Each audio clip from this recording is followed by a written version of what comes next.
So, ayan. Hinuhugasan ko na ang nakababad nating Baguio pechay para lalagyan na natin mamaya ng sauce para magiging kimchi na siya. Ayan.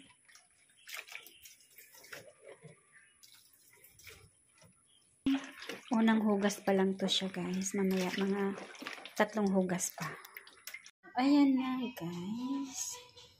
Yan na yung pang sangkap ko sa kimchi. Ito yung para sa sauce na i-blend natin. So, ayan na, guys. Ito na, na-blend na yung sauce. So,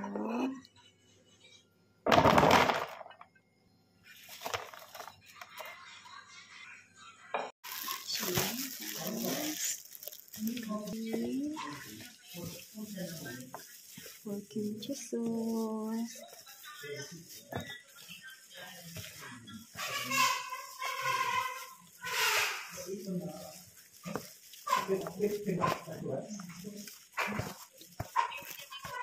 Hi, ito na siya, guys. Ayan na siya. Ito na ang kimchi ko.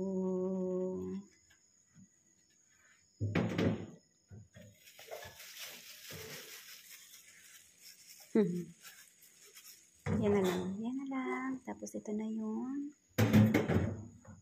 finish